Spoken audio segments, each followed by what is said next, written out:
고맙습니다. 충성 새해부터 달라지는 병영 문화 설명을 명받았습니다. 오늘 3분 뉴스는 이 반합의 라면이 익는 동안 달라지는 병영 문화에 대해서 자세히 설명해 보겠습니다.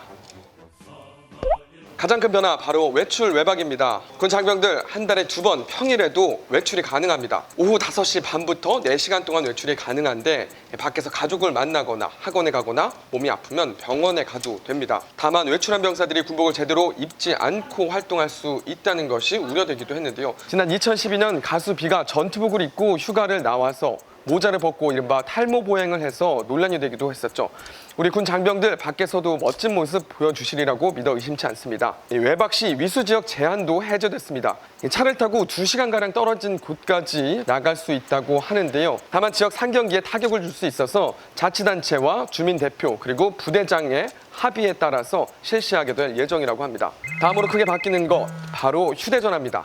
지난해부터 일부 군부대에서 시범적으로 부대 내에서도 휴대전화 사용을 허가했는데요. 올해 상반기 안으로 휴대전화 사용 여부를 전 군으로 확대할지 말지를 결정한다고 합니다. 이 사용이 확정되면 휴대전화 사용 시간은 평일 오후 6시, 일과 시간 이후인 오후 6시부터 밤 10시까지 사용이 가능하고요. 휴일에는 아침 7시부터 밤 10시까지 휴대전화 사용이 가능합니다. 부대 실정에 맞게 휴대전화는 개인이 보관하거나 부대에서 통합적으로 관리하게 됩니다. 휴대전화 사용이 가능해지면서 일과 시간 이후에 부모님과 여자친구와 자유롭게 통화할 수 있는 군 장병들, 앞으로 군대에서 헤어지는 연인이 확실히 줄어들지 않을까 합니다. 자, 다음은 급식입니다. 군대에서 아무리 맛있는 음식을 먹어도 짬밥은 짬밥이라는 말이 있죠. 새롭게 추가되는 메뉴가 있습니다. 바로 계란 후라이입니다. 새해부터는 미리 요리가 돼 포장된 제품을 데워서 먹기만 하면 된다고 합니다.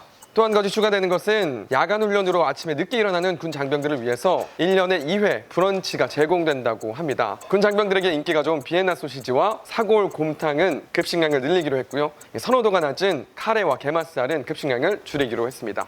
먹는 걸 얘기했으니 이제 입는 것도 얘기해봐야 되겠죠. 1회 지급하던 춘추운동복 2회로 확대 지급됩니다. 기능성 러닝 드로우즈 팬티 6벌 지급되던 게 8벌로 확대 지급됩니다. 최전방, 이 추운 곳에서 근무하는 군 장병들을 위해서는 패딩형 점퍼도 지급될 예정이라고 합니다. 규제도 많이 풀리고 이렇게 지급되는 품목도 굉장히 많이 늘어났습니다. 그런데 한 가지 바뀌지 않고 그대로 유지되는 게 있는데 바로 월급입니다. 이등병 월급 30만 6천 원, 병장 월급 40만 6천 원인데 올해 그대로입니다.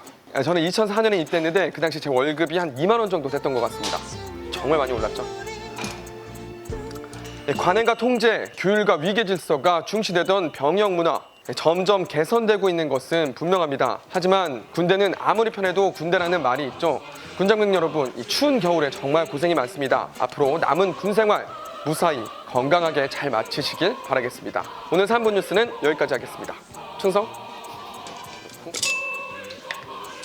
너무 부러웠어요.